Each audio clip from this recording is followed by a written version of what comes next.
All right, we're going to go ahead and get started here. If you haven't checked your email, you need to do so. There was a message sent out by the school regarding some of the grading and how it's going to be configured. So just take a look at that if you haven't already. That's going to be pretty important as we move down there. Okay. All right. So if you want to say hi, go ahead and post in chat. Otherwise, we're going to get started. So last time we were talking about the biosphere and the different ecological levels, and we mentioned a few of these, such as the organism and population, and I believe we might have touched on biological community a little bit. But an organism is the individual species, and in this case, we're using an example of lemurs. And lemurs are really fun. If you haven't seen one of these in real life, they're kind of like a cat and a raccoon kind of combined together. They're kind of lazy, but they can also be very festive and feisty as you watch them play, which is pretty cool.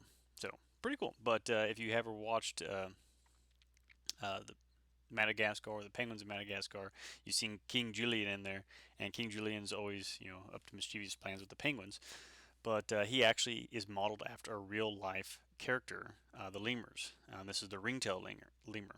So, but when we talk about an organism, it's just one individual species. So the ringtail lemurs, or it could be the white-tailed deer, or the red-tailed fox, whatever it is. Okay, so we're just talking about one particular species.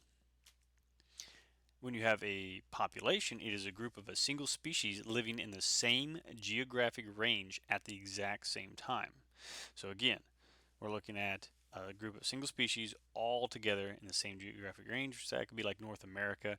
If we want to get more specific, we could say maybe like Missouri, or we could say Ohio or New York, wherever. Okay, so you look at the picture of the lemurs here, you can see there's a bunch of them. It's a population. It's not just one, it's multiple ones all together in the exact same area interacting together. I love this photo because it's kind of like family photo. Nobody's ever looking at the camera at the exact same time. You got the cute little baby one, which is right down here, doing the baby thing. It's always fun. You've got that weird uncle up there. It's like, hey, did you smell that? Somebody farted, right? I mean, that's just a typical family photo right there. So even lemurs, they have the problem of being photogenic. The biological community, on the other hand, a group of interacting populations that occupy the same geographic area at the same time. So now we're talking about not just a single species, but multiple different species all interacting on a day-to-day basis. And as you look at this African watering hole here, this in the savannah, you've got a plethora of different species out there. You got zebras, lions, giraffes, elephants, whatever it may be. All right. This photo is definitely a little photoshopped if you look closely at it. You've got some random like gazelle out here standing on top of what appears to be a crocodile. You've got the lions surrounding the zebra. The giraffe's like, hey, watch out. You've got somebody like, I'm guessing paragliding way over there. But looks pretty cool though. Just to give you an idea of what a biological community would look like. The ecosystem is a biological community and all of the abiotic factors that affect it. So we're not talking about just the species, but a number of different non-living factors that are also encompassed within this. So for example, if you look at this, you can see the terrain, the hills. Those represent an abiotic factor. So these pack mules or horses, if they needed to go up the hill, that'd be a strenuous activity just because it's a hill. So that's an abiotic factor. It could be temperature. You could see there's ice or snow on top of those mountains. So that's a problem that they may have to deal with. There's large boulders in the way too. So they may have to step around those things and navigate through those. So there's a number of different factors out there that are abiotic, non-living factors. But there's several living factors that they also see in this photo too, like the plants and the grass and the thistles and stuff like that. All right, so an ecosystem, living and non-living factors combined together. Then we get to the biome, a large group of ecosystems that share the same climate and have similar types of communities.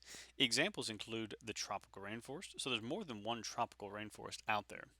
There's the temperate forest, which there's more than one out there. So like what we have around here at temperate forest. That's the same thing that you might find in Europe, which that's on a totally different continent. The savanna, even deserts.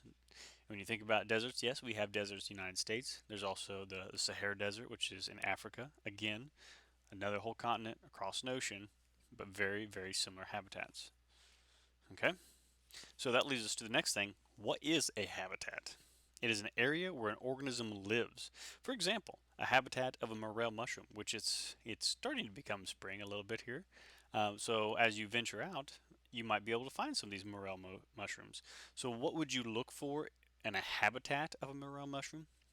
Many of you probably already know this, but for example, dead things. They're a fungi. They eat and decompose dead things. So we're looking for dead trees, dead leaves, things like that. They also need adequate amounts of water and also sometimes shade. So they're not going to be always out there in the middle of a grass field. So if you're out there in a pasture, good luck finding them. All right, your chances are low. Not saying you won't find them, but on the edge of a grassland wooded area, you might find some. But as you venture closer to streams or ditches and stuff like that, you'll probably find some. All right, so look for dead things. For a bullfrog, you think about its habitat. It's got to have some type of pond with some cover, enough organisms for it to feed on, but also enough habitat to evade predators. And you think about it, you hear them a lot of times in the springtime coming out, summer, fall. You'll really hear them. They're trying to find their mates with that bullfrog call. Uh, the niche, the role or position or job that an organism has in its environment. So, how an organism meets its needs for food, shelter, reproduction, and things like that. So, it goes beyond just where they live. All right. So, the niche of bees, when you think about a bee, they can sting you and hurt you, but at the same time, they're very, very important too. So, a bee's niche is to like pollinate flowers and help them reproduce. But at the same time, we're going to talk about this. Bees get a benefit from doing this. A bald eagle. A lot of people think, well, yes, it's our national bird. It's symbolic. It's majestic. Yes, it is. I agree with you. But a bald eagle's niche is, yes, could be a predator to keep small animals or prey items in check for population numbers.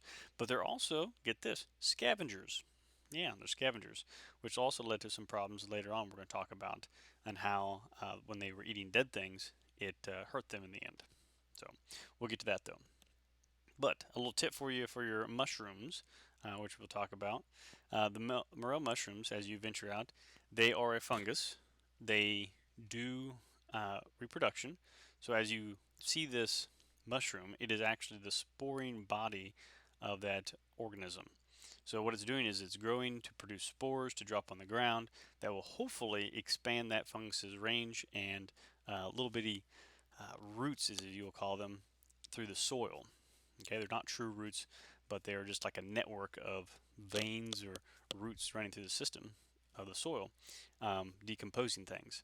So as you do this, every time you put them in, like say, a Walmart bag, those spores are not dropping on the ground. So it is highly recommended if you want a really good patch of mushrooms out there for you to hunt next year, put them in a onion sack or something like that that's got holes in it. So every time you walk, those spores will drop out on the ground and help repopulate that area as you scavenge for those. So that's one thing to remember and keep in mind as you go hunting for those. Okay. All right. Competition occurs when more than one organism uses a resource at the same time. And I love these two photos. This one over here, as you look closely, you're like, okay, they're plants. What do plants need? They need water and they need sunlight.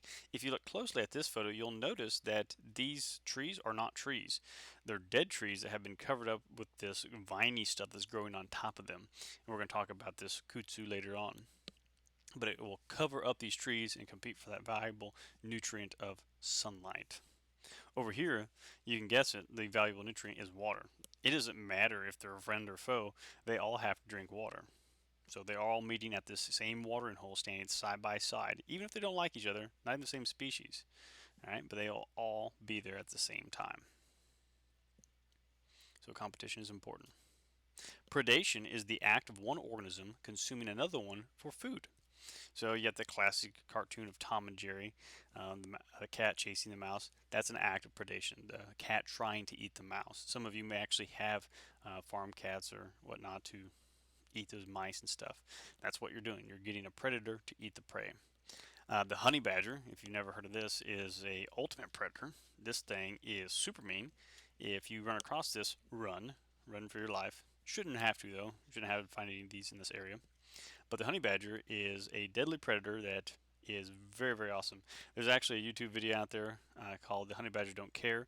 Um, He does have some language, so be careful as you watch the video, but it is rather funny. It's like a little documentary on the honey badger and what all it does. So, but there's some commentary out there, which is rather hilarious, but again, he used some inappropriate language, so be careful as you watch it. All right, community interactions. You got symbiotic relationships, the close relationship that exists when two or more species live together. You have three different types. You got mutualism, commensalism, and parasitism. So as you can see, the students here, they learned about the symbiotic relationships in biology, where you have the bee pollinating the flower and the flower providing nectar for the bee, which is great. In high school, there's also symbiotic relationships. Yeah. Like, dude, what's number 4? I think it's x cubed. What's number 7? 23. Cool, thanks, man. So they're sharing answers, as you can see here. That's their symbiotic relationship between the two. Yeah. Ethan, you gave a shout out. What's up, Ethan? Hope everything's going well for your day. All right, so community interactions. So we're going to talk about each one of these 3 symbiotic relationships. The first one up, mutualism, a relationship when two organisms live closely together and benefit from one another. Now, they will benefit. It's not always guaranteed to be super equal, but it's pretty close, okay, in some cases. As you look at this, you got the clownfish in the sea anemone. If you've ever watched Finding Nemo, check out your Disney Plus. It's pretty cool. What happens is the clownfish can actually build up an immunity to the sea anemone, which has poisonous tentacles. So they will actually rub against these tentacles to build up that immunity. Now, what is cool is they can actually hide in there and survive this. Other fish that get hit by this, they will get stung, basically paralyzed. And that sea anemone is not a plant. It is actually a organism that will eat them. So it just doesn't go out there and walk around and swim around like a fish, but it's firmly planted. Those tentacles will slowly move that organism, that fish, down into that mouth, and it'll slowly consume it over time. But the clownfish immune, you're thinking, what benefit does the sea anemone get from this? Well, the clownfish will hide in there, draw in or lure in other fish. So the sea anemone gets that from the clownfish. Number 2, when the clownfish goes to eat something, it will go secretly hide in the sea anemone so that no other fish can steal it from it. Any crumbs that fall down, the sea anemone gets. So clownfish gets protection, and the sea anemone, it gets a little snack. So works out pretty well for them too.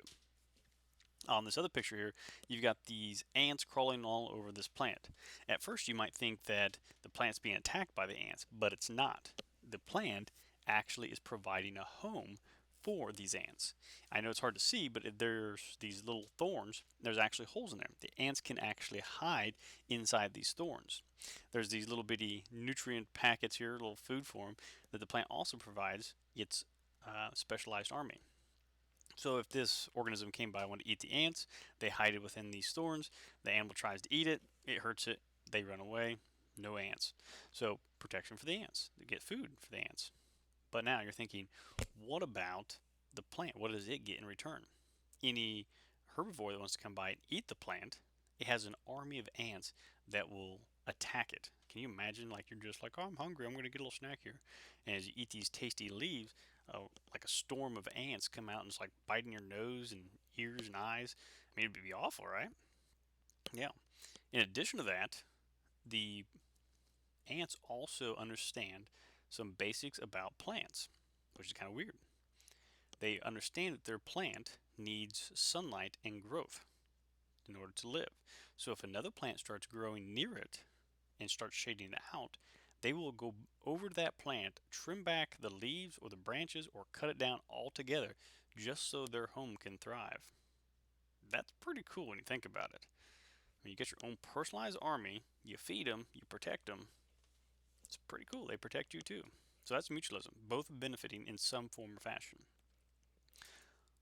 All right, so again, Finding Nemo, if you haven't checked that out, you need to. Okay. All right, so the next one is commensalism. So commensalism is a relationship when one organism benefits and the other does not. So nobody's harmed in the process, just one of them gets this bonus and the other one doesn't.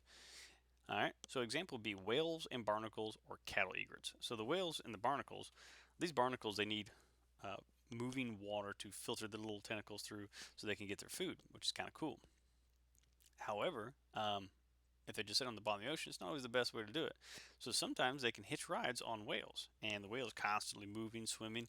They get this benefit of getting food and stuff like that from the water. whales, it doesn't really bother them too much. It might create a little bit of drag, but doesn't really slow them down all that much. Okay. Um, Cattle egrets. So the cows, they don't really care that these birds are around them. They might get the benefit of having some friends, but that's about it. But these cattle egrets, or the birds, they actually follow the cows around. And why would they do that? Well, cows, they're herbivores, they eat grass, and as they do so, sometimes they scare up insects, and their big bodies stomping around can cause these insects to bounce away. The cattle egrets, birds, as they start to walk on this grass, the insects hunker down, they get real quiet, and they try to wait it out. But if a cow's sitting there eating your hiding spot, you may have to move or get chomped up. So these birds just follow the cows around, wait for the bugs to pop out, and they attack them and eat them. So they're getting this giant organism to do the foraging for them, and they just have to follow it around. So that's a benefit for them, but not necessarily for the cows. Nobody's harmed in the process, though. This one, yikes. Parasitism. A symbiotic relationship in which one organism benefits at the expense of another organism. Ticks, fleas, bacteria, tapeworms, roundworms, heartworms, and even mosquitoes. Now, the picture on the lower left, if you're worried about this is from the movie Alien. If you've never seen it, these face huggers, they plant onto your face. They put a little egg inside your chest, and then the alien bursts out. So yeah, pretty bad deal there. But these are real. The tapeworm up here, they have little segments, which they live in your intestines and eat whatever you eat. And the heartworms, these are usually found in your dogs. So they can actually clog up the blood vessels and chambers of your dog's heart and kill them, basically. So this is why you give your dog worm medicine or heartworm medicine. Okay, so make sure you get old Fido into the vet every now and then to make sure he gets the proper stuff, because they can pick these up just about anywhere. All right, but tapeworms are bad for you. You can ingest these. What they do is you usually will ingest these in a weird way, which we'll get to in a second. But essentially, these tapeworms, they start to mature inside you, and they put these little hooks into your intestines and latch into you. That way, they can't fall out. And then every time you eat, they basically create this sock around your intestines, and they eat what food they want, and then you get the leftovers. So yeah, they will continue to grow and grow until they get mature, until they start laying these eggs, which you will then poop out. Yeah, they'll poop or drop off in your poop, and that's how they are transmitted. They're transmitted through feces. So this used to be a problem back in the day when people had lots of cattle, pigs, stuff like that. Those animals would get them, but nowadays a lot of people don't work on farms, or we've had better farming practices, and we have less and less tapeworms. All right, so back in the day, though, there were people that get tapeworms. There was a story, a guy from my hometown. He grew up on a horse farm. They always had horses and stuff, and he'd work from dawn to dusk, and even into the night. But his job was to clean out the horse stalls. And everybody always joked, like, you're skinny as can be, you work all the time. But he ate like 10 men, like he ate all the time. And they're like, well, I work all the time. They're like, well, you got a tapeworm. They just like joking around. Until he said one day he went to the bathroom, and he said that thing, lo and behold, decided to come out and get a drink of water. But apparently the water was cold and shot right back up in there. Yeah. So he's like, I think I got a tapeworm. Had to go to the doctor, get some medicine, and he eventually pooped it out. So yeah, good times, good times. All right, so current topics. Yes, people did back in the day use sometimes tapeworms to lose weight. Yeah, very dangerous. On A Thousand Ways to Die, there was a TV show. A lady did this and had several tapeworms, which ended up killing her. So this is not a good way to lose weight. Just diet and exercise is the best way to do it. Don't eat tapeworms. And keep in mind, the only way to find these eggs is means they came from another animal's poop. So yeah, if you ingest one of these, you've eaten something that came out of another animal's butt. So yeah. Some other stuff for the current news. CWD, Missouri. We've had this chronic wasting disease going on for quite some time. As you look, this was a postcard that they sent me in the mail a couple years ago, but it had a list of counties in which they were looking at. Now, things have started to change. We're starting to get more information about this as we look more and more into this. But the chronic wasting disease is a serious thing. We talked about this. It's a misfolded protein, which can cause some problems. They're starting to find some new information on this. I think it was in Pennsylvania. They found that they think that the chronic wasting disease is caused by a secondary infection of bacteria that are not causing the organism to show signs or symptoms of like a normal fever or anything like that, but it is producing these prions, which are causing problems and ultimately the death of the organism. So, things to be worried about or concerned about in the news, but there has never been a case of chronic wasting disease transferring from deer to humans to our knowledge. But we don't ever want that to happen either. So this is why they're always testing to make sure that you are safe. So that's good that our government and conservation system is looking out for us. I told you we talk about kudzu. Kudzu is a rapidly growing plant. It's very viney. It's very hard to control. It has become a problem in certain counties in Missouri. As you look, the counties in green are heavily devastated by some of this stuff called kudzu. It can grow rapidly, shade out other plants, and compete for that valuable nutrients of sunlight. Some of these tubers that they produce, like a potato is a tuber, by the way. If you don't believe me, look it up. Which can be like 13 feet down into the ground. So it's hard to kill these things, especially when this root system is way down there. So you pull it back, you spray it, you may not get all of it, which is crazy. So it continually comes back and back and back. It is what is called an invasive species. And again, it's hard to control. So we're trying to get this mastered to control in the state of Missouri, but it's not just the state of Missouri, it's a problem. There's many states. So, kudzu. All right. Any questions that you might have regarding this? Go ahead and post them in the chat. I will post the discussion board and quiz. You guys have been doing a great job on those, so I really applaud you for that. So keep up the great work. I do realize that some hours the participation is rather low, so if you're having trouble responding to two of your peers, don't worry about that. Just respond to the ones that have posted. So, and just do your best. So I understand you're working on timeline. You may not always have time for this class. You got other classes to worry about too. Just continue to do the best you can with the stuff that you have. Okay? So keep up the great work. All right. The quiz is now posted. And then the discussion board will also be posted here in a second.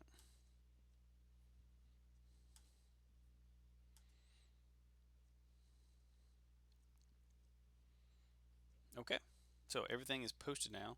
So again, if you have any questions, just post them in the chat and I'll get to them. And if I don't happen to get to them, you can always email me or I will email you if you have a question later. Okay? Just want to say thanks for tuning in, guys. It's been a great audience. If you haven't, there is a video out there I put out there for my environmental science class, but I put it in the same YouTube channel, Knowledge from the Coffee Cup, called The Adventures of Kentucky Coffee and Sheila Wallaby. It's quite comical.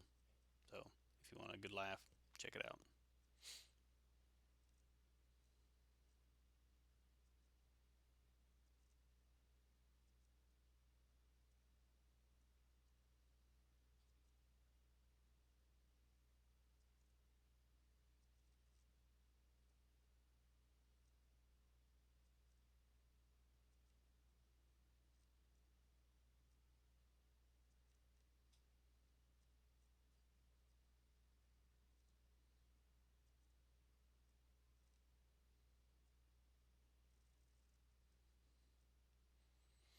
All right. I don't see any questions, so you all have a great day, and I'll see you on Thursday. Thanks for tuning in, guys. Take care.